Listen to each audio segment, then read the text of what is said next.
Vande Mataram network 10 में आपका स्वागत है। मैं हूं आपके साथ शिखा रस्तोगी। गाजियाबाद के मुरादनगर में रविवार दोपहर शमशान घाट पर बनी गलियारे की छत गिरने से मलबे में दबकर करीब 24 लोगों की मौत हो गई और 15 से ज्यादा लोग घायल हो गए। इस मामले में पुलिस ने 3 लोगों को गिरफ्तार किया है। इनमें EO Niharika Singh, JE CP Singh, supervisor Ashish शामिल हैं। ठेकेदार अजय त्यागी और अन्य अज्ञात लोगों की गिरफ्तारी नहीं हो सकी है।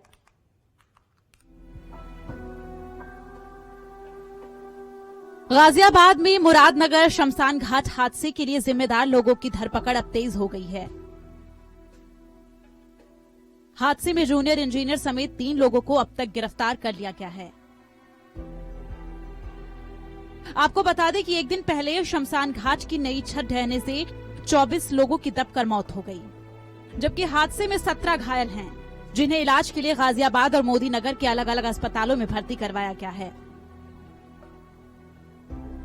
इससे पहले हादसे में मुरादनगर नगर पालिका परिषद की अधिशासी अधिकारी निहारिका सिंह, ठेकेदार Ajay Tyagi, junior engineer Chandrapal, supervisor आशीष समेत कई अन्य जिम्मेदार लोगों के खिलाफ एफआईआर दर्ज की जा चुकी है। लेकिन इस हादसे के बाद से ये साफ है कि लापरवाही और भ्रष्टाचार की जड़ ने इन लोगों की जिंदगी छीन ली है और अब मृतकों के परिवार में मातम छाया हुआ है और सभी परिजन आरोपी अधिकारियों पर कार्रवाई की मांग कर रहे हैं। गाजियाबाद से शिवम गौड़ के साथ शिवम गौतम की रिपोर्ट, नेटवर्क 10।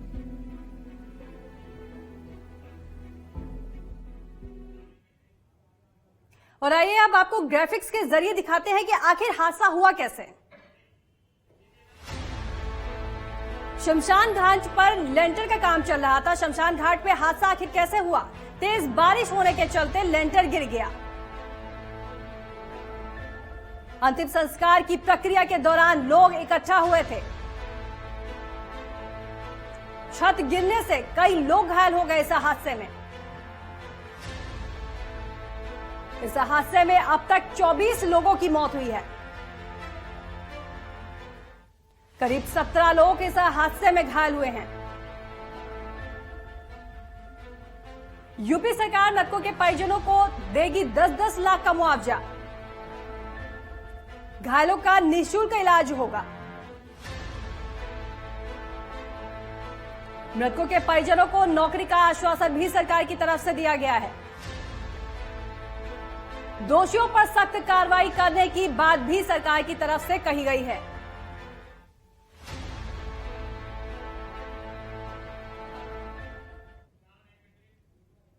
तो वहीं मुख्यमंत्री योगी आदित्यनाथ ने भी इस हादसे पर दुख जताया। साथ ही घटना की रिपोर्ट तत्काल देने और घटना के कारणों के लिए जिम्मेदार अधिकारियों पर उचित कार्रवाई के आदेश दिए। मुरादनगर की घटना अत्यंत दुखद घटना है। इस पूरे प्रकरण में मंडलायुक्त मेरठ और आईजी रेंज मेरठ को मौके पे जाकर इस पूरी घटना की रिपोर्ट देने के लिए मैंने पहले ही आदेश कर दिया है।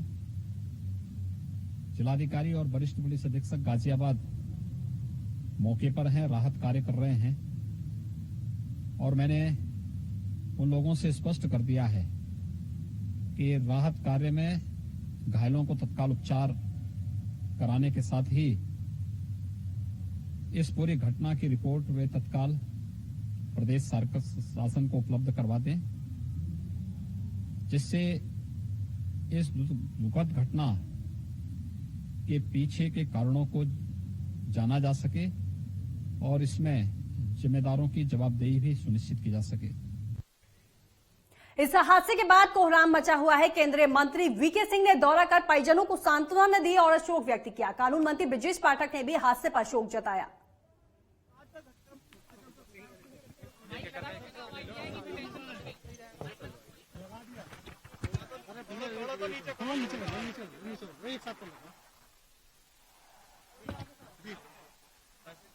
देखिए, आज जो घटनाक्रम हुआ है बहुत दुखद है।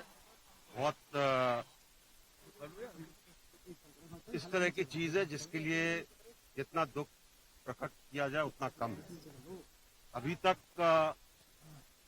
18 लोग इनकी मृत्यु की पुष्टि हुई है।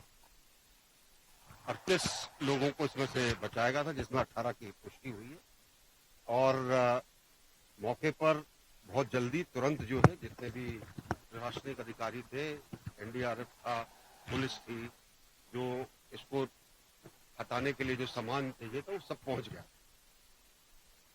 अब हमारा पूरा ध्यान इस पर था कि जो लोग उपचार के लिए गए हैं उनका उपचार हो, सही जगह पर पहुंचे। इसके बारे में पूरी की पूरी ठीक तरीके से निष्पक्ष और इस तरह की जांच होगी जिससे कि जो भी गलती है वो पता चले और जो भी इसके अंदर गलत रहे हैं या उन्होंने गलती की है उनके खिलाफ पूरी कार्रवाई की। सर, क्या ये जांच मिसाल बन पाएगी इस बार? जब नया निर्माण हुआ था उसके बाद मैंने आपको कहा निष्पक्ष सही जांच होगी, जो दोषी पाया जाएगा उसके खिलाफ कार्रवाई।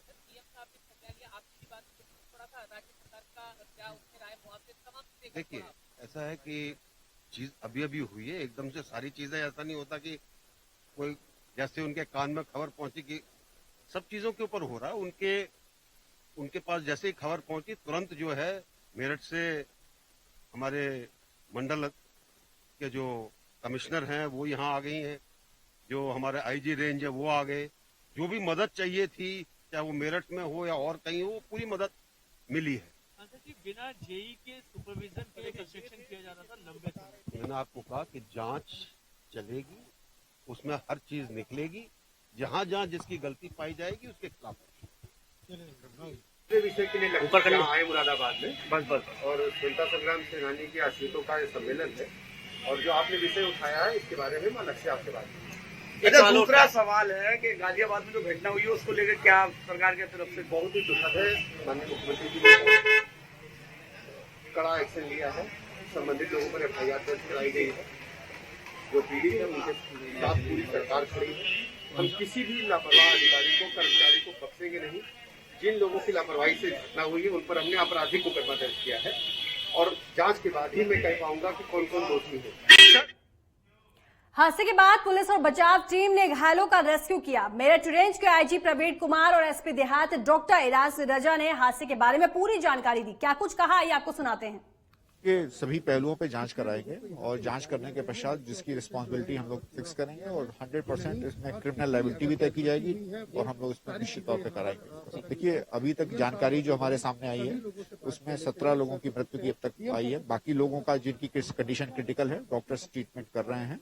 38 लोगों को यहाँ से रेस्क्यू किया गया था, जिसमें से 17 लोगों की डेथ हुई। सर, मुकदमा कितने लोगों पर अभी दर्ज? अभी मुकदमे दर्ज होने की कार्रवाई चल रही है, जांच के दौरान कराएंगे। कल जो मुरादनगर में घटना हुई थी उसके संबंध में मुरादनगर थाने पर एफआईआर पंजीकृत हुई थी। उसमें 3 लोगों को, जिसमें ईओ निहारिका सिंह है, जूनियर इंजीनियर चंद्रपाल और आशीष सुपरवाइजर, इन तीनों लोगों को गिरफ्तार किया गया है और जेल भेजा जा रहा है। आगे की विधिक कार्रवाई इसमें की जाए। एनडीआरएफ, पुलिस और पीएससी ने करीब 5 घंटे का रेस्क्यू ऑपरेशन चलाकर मलबे में दबे लोगों को बाहर निकाला। घायलों को विभिन्न अस्पतालों में भर्ती कराया गया। शमशान में 55 लाख की लागत से गलियारे का निर्माण हुआ था और करीब 15 दिन पहले ही इसे जनता के लिए खोला गया था। अभी अस्पताल में घायलों का इलाज जारी है। नहीं, देखिए, कुल 24 लोगों की दुखद घटना में मृत्यु हुई थी और उसमें अधिकांश जगहों पर, विभिन्न जगहों पर ये डेड बॉडीज गई हैं और सब जगह अंतिम संस्कार हो रहा है। केवल यहाँ पर समस्या है और शुरुआत में ये लोग यहाँ से कुछ अंतिम संस्कार कुछ यहाँ हुआ भी है और कुछ लोग वापस आ गए हैं। उनकी कुछ मांग वो रख रहे हैं, लेकिन मांग कोई सामूहिक रूप से नहीं आ पा रही, इसलिए कोई निर्णय लेने में कठिनाई हो रही है। उनसे कहा गया है कि आप कोई जो भी आपकी मांग हो, जो भी विषय हो, आप लिख करके एक साथ दें ताकि उस पर विचार करके निर्णय लिया जा सके। मुरादनगर हादसा हुआ है, उसमें कितनी बॉडियां आई हैं और अपना परिचय बता दीजिए। मैं डॉक्टर ए के विश्वकर्मा हूँ। अभी यहाँ पे इमरजेंसी ड्यूटी पे तैनात इमरजेंसी ड्यूटी कर रहा हूँ। वहाँ मुरादनगर से घटना हुई है, उसमें काफ़ी डेड बॉडीज हमारे पास आई हैं। अब तक के 18 डेड बॉडी हमारे यहाँ आ चुकी हैं, जिनको रख दिया गया है। क्या सर, जो 18 बॉडी आई हैं इनमें सबकी मृत्यु हो गई है क्या?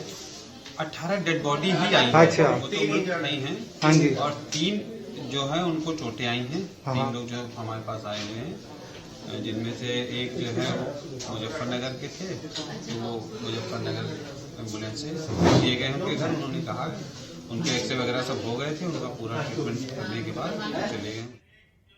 एजीएम सिटी शैलेंद्र सिंह ने मृतकों के परिजनों के प्रति संवेदना प्रकट की और मृतकों के परिजनों को 10-10 लाख रुपए मुआवजे और नौकरी की बात कही। वही परिजन लगातार 50 लाख के मुआवजे की मांग कर रहे हैं। जैसा कि आपके चैनल के माध्यम से बता दें कि हाईवे करंट में खोल दिया गया है, उनके परिवार के प्रति उनके परिवार से पूरी संवेदना थी। कल से ही पूरा जिला प्रशासन बहुत ही ज़्यादा परेशान था और उनके संवेदनाओं में उनके साथ था। आईजी सर की, कमिश्नर मैम की और डीएम सर और एसएसपी सर की वार्ता हुई। उनके परिवार के लोगों से 1 बाई 1 वार्ता हुई। उसके बाद जो निर्णय लिए गए उसके अनुसार उनको 10 लाख रुपए दिए जाने की बात कही गई। योग्यता के अनुसार नौकरी रहेगी। और इसी पर ज्यादा जानकारी के लिए हमारे साथ गाजियाबाद से शिवम और अजीत जुड़ चुके हैं, तो वहीं मुरादनगर से शिवम गौड़ जुड़ चुके हैं संवाददाता। सबसे पहले मुरादनगर से शिवम गौड़, हम आपके पास आएंगे और आपसे जानेंगे, मुरादनगर में एक बड़ा हादसा हुआ है। वही ये सिर्फ हादसा ही नहीं, महज ये हादसा नहीं, लेकिन यहाँ पर देखा जाए तो भ्रष्टाचार की कई परतें खुल गई हैं। 15 दिन पहले शटरिंग खोली जाती है और 15 दिन बाद ये इतना बड़ा हादसा हो जाता है। क्या कुछ इस पर मामले में अधिकारियों का कहना है? बिल्कुल मैं बताना चाहूंगा जिस तरीके से रात में उसी थाने में मौजूद हूँ, रामनगर पुलिस थाने में मौजूद हूँ और इसी थाने में मुकदमा दर्ज किया गया है। उन्हीं 4 आरोपियों के खिलाफ 3 आरोपियों को गिरफ्तार कर लिया गया है। वही बात करें मुख्य आरोपी जिसका नाम आ रहा है अजय त्यागी, वो अभी तक फरार चल रहा है। हालांकि एसएसपी तलामीदी ने साफ साफ बताया कि 5 टीमें हमने लगा रखी, जिसमें लगातार दबिश दी जा रही है, लेकिन अभी तक अजय त्यागी नामक जो कॉन्ट्रैक्टर है जिसने वो निर्माण कार्य किया था, जो लैंटर का निर्माण किया था, वो अभी तक फरार चल रही है। बात करें आज की अपडेट की तो मैं आपको बताऊं शिखा, जिस तरीके से सुबह लगातार डेड बॉडी आने का सिलसिला जारी हुआ तो मृतक परिवार के जो परिजन थे उन्होंने NH-58 को जाम कर दिया और वहीं पर अपने मृत परिवार के सदस्य को वहीं की उनकी डेड बॉडी में रखने के बाद शाम 4-5 बजे तक NH-58 को जाम रखा है। वही बात करें तो सुबह से ही जनता में आक्रोश दिखा हुआ हमें मिला और जिस तरीके आला अधिकारी प्रशासन के आला अधिकारी यहाँ पे मौजूद थे और जिस तरीके से उनके भी हाथ पैर पूरे हुए थे, किस तरीके से सहमति बननी पा रही, लगातार बातचीत का दौर चल रहा था। लेकिन शाम 5 बजे हालांकि शाम 5 बजे बजते जिस तरीके से सहमति बनी और 10 लाख रुपए का मुआवजे के आश्वासन की बात की, गृह चिकित्सा की बात की गई। भूमिहीन जो परिवार है उनको काशीराम आवास के तहत, उनको योजना के तहत उनको आवास देने की आश्वासन दिया गया और साथ ही जो बच्चे हैं उनको मुफ्त शिक्षा की भी बात का आश्वासन दिया गया है। जी शिवम, बिल्कुल यहाँ पर यह भी देखना होगा कि मंजर का जो कहर इन लोगों पर कहर बनकर यह हादसा टूटा है और यहाँ पर जिस तरह से सरकार की तरफ से आश्वासन दिया गया है, तमाम तरह के मुआवजे का भी ऐलान किया गया है, क्या परिवार जो पीड़ित परिवार है वो संतुष्ट नजर आ रहे हैं सरकार के इस आश्वासन पर?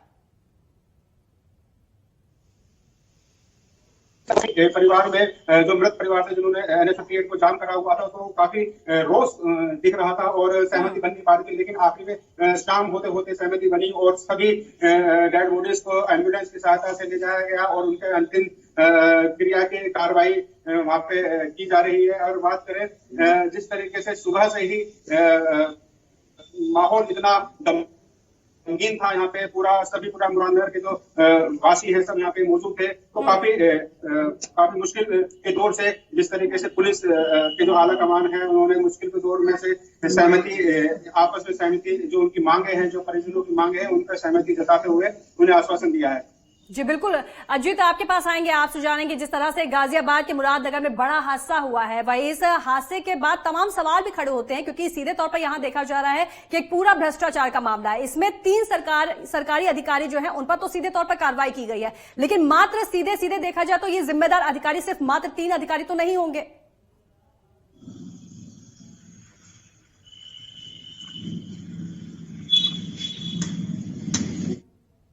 गाजियाबाद प्रशासन ने जिस तरीके से कार्रवाई दिखाते हुए इस पे जो मुख्यमंत्री योगी आदित्यनाथ हैं इस मामले में बहुत ही नाराजगी जताई है। और आपको मैं ये बता दूं कि इस मामले में लगातार कार्रवाई हो रही है।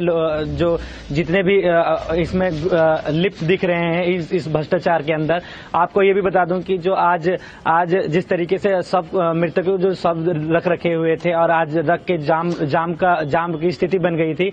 हालांकि प्रशासन की सूझबूझ से उन्हें हटाया गया था और उनकी जो बातें हैं वो कम से कम 50 लाख की मांगे जो कर रहे थे, पर उनको 10 लाख की मांगे पर उनको बताया गया, दिया गया और उनको लिखित रूप में दिया गया कि 10 लाख रुपए उनको पहुंचाया जाएगा। रातों रात शवों की जो है पोस्टमार्टम भी किया गया है, जिससे कि हिंसा ना बढ़ के क्योंकि लोगों में एक बड़ा ही आक्रोश था कि जिस तरीके से ये भ्रष्टाचार को देखने को मिला और लेंटर गिरा जिसमें 25 लोगों की दबके पूरा मौत हो गई है और फिलहाल जो लोग बचे हुए हैं, घायल हैं, उनकी जिंदगी और मौत से वो हॉस्पिटल में जो है वो लड़ रहे हैं। अब देखना ये अब इस और उत्तर प्रदेश सरकार की तरफ से जितने भी अधिकारी इस लापरवाही में लिप्त थे, क्या उन पर सीधे तौर पर कार्रवाई होती है नहीं? शिवम गौतम, आपके पास आएंगे, आपसे जानेंगे जिस तरह से पूरा मामला सामने आया है कंस्ट्रक्शन में, यहाँ सीधे तौर पर नजर आ रहा है कि घटिया सामग्री का निर्माण कार्य में जरूर इस्तेमाल किया गया होगा, जिसकी वजह से मात्र 15 दिन पहले शटरिंग खोली गई है और उसके बाद इतना बड़ा हादसा हो जाता है। गाजियाबाद में ऐसे ना जाने पता नहीं कितने भी निर्माण कार्य होते होंगे जहां पर इस तरह से घटिया सामग्री का इस्तेमाल किया जाता है, भ्रष्टाचार किया जाता है, पैसों का बंदरबाट किया जाता है। आखिर उन पर मॉनिटरिंग क्यों नहीं होती है? देखिए, पहला मामला नहीं है कि जिस तरीके से गाजियाबाद के मुरादनगर में इतना बड़ा हादसा हुआ और 25 लोगों ने अपनी जान गंवाई है। इससे पहले ही आकाशनगर में बिल्डिंग हादसा हुआ और उससे पहले खौड़ा में हादसा हुआ। लगातार हादसों के बाद अधिकारी जागते जरूर हैं, कागजी कार्रवाई जरूर करते हैं, मुकदमा दर्ज कर लेते हैं, अधिकारियों की गिरफ्तारी होती है, पर जो मुख्यमंत्री की योगी आदित्यनाथ की जीरो टॉलरेंस है भ्रष्टाचार पर, वो जमीनी स्तर पर नहीं दिख पाती। जिस तरीके से लगातार शासन जरूर कवायद करता है, पर जो निचले अधिकारी हैं वो कहीं ना कहीं मुख्यमंत्री का नाम खराब करते हैं। ऐसा ही गाजियाबाद में देखने मिले। गाजियाबाद के जिला अधिकारियों, गाजियाबाद के जीडीए, गाजियाबाद के नगर निगम, गाजियाबाद का विकास भवन हो, हर तरफ भ्रष्टाचार का बड़ा बोर्ड होता है।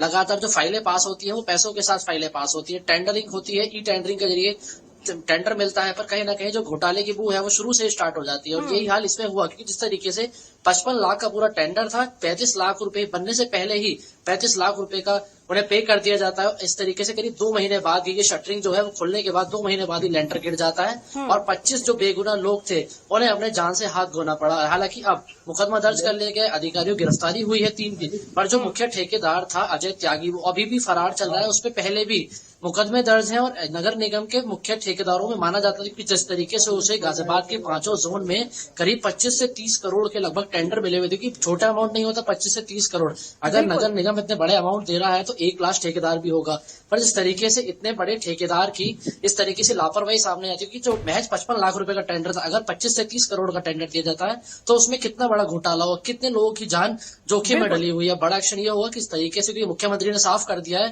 अधिकारियों को बख्शा नहीं जाएगा। बड़ा सवाल आखिर यही उठता है कि जब सरकारी किसी कार्य के लिए यहाँ पर देखते हैं हम कि टेंडर पास किया जाता है, उसके लिए धनराशि भी आवंटित कर दी जाती है, लेकिन उस धनराशि को किस तरह से इस्तेमाल किया जाता है, आखिर इसकी मॉनिटरिंग क्यों नहीं होती?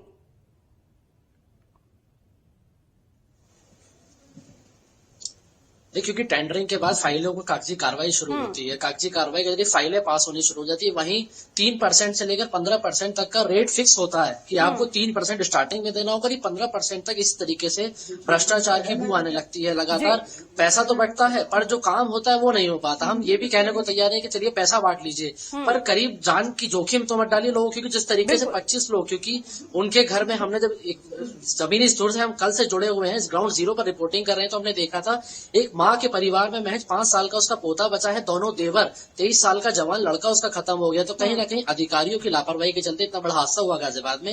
हालांकि अब तमाम दावे जरूर किए जा रहे हैं कि आगे कमेटी का गठन होगा जो पूरे गाजियाबाद में इस तरीके के भ्रष्टाचार के जितने भी निर्माणाधीन, चाहे वो इमारतें हो चाहे वो लेंटर पड़ रहे हो, उस पर निगरानी रखेगी। पर महज हादसों के बाद ये कागजी कार्रवाई शुरू होती है, कमेटी गठन होता है, पर जैसे जैसे दिन बीतते हैं वैसे वैसे कागजी कार्रवाई बंद हो जाती है। फिर एक अगले हादसे का इंतजार होता है कि हादसा होगा उसके बाद हम कागजी कार्रवाई करेंगे, अधिकारियों पर मुकदमा दर्ज करेंगे। महज 2-2 लाख रुपए की सहायता राशि दी गई थी पहले सरकार की तरफ से। हालांकि आज जब शवों को रोड पर जाम लगाया गया उसके बाद सरकार ने अब 10-10 लाख रुपए की सहायता राशि करी है। साथ ही परिवारों की कुछ शाम होते होते सहमति बनी है, सरकारी नौकरी की बात बनी है, पर क्योंकि जो क्षतिपूर्ति परिवार की हुई है वो तो पूरी नहीं हो पाएगी। तो बड़ा सवाल यही है कि आखिर ये भ्रष्टाचार की जो इमारतें हैं कब तक गाजियाबाद में बनेंगी, कब तक इन पर रोक लग पाएगी। एक बड़ा सवाल अपने पीछे ये हादसा जरूर छोड़ गया है। बिल्कुल, शिवम गौड़ आपके पास आएंगे, आपसे जानेंगे अभी तक आधिकारिक तौर पर कितने घायलों की पुष्टि की गई है और अभी उनकी हालत क्या है?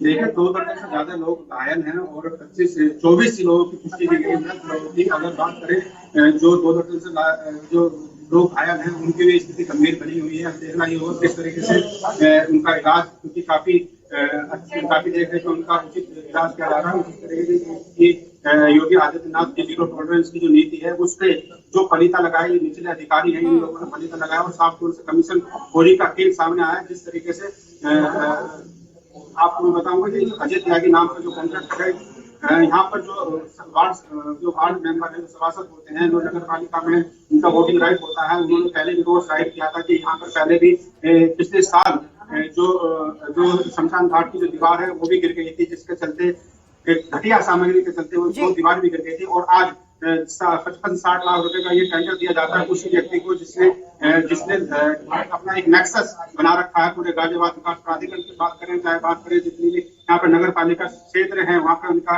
टेंडर चलता है। और जिस तरीके से यहाँ पे घटिया सामग्री का इस्तेमाल किया है और आज 24 लोगों की मौत हो चुकी है, तो एक बड़ा दर्दनाक हादसा है जिसको दिल दहलाने वाला हादसा है। बिल्कुल, और इस हादसे के बीच में परिजनों ने मांग भी उठाई थी कि यहाँ पर निगम पालिका के जो चेयरमैन हैं उनकी गिरफ्तारी की भी मांग की गई थी। इसे लेकर क्या जानकारी मिल पा रही है?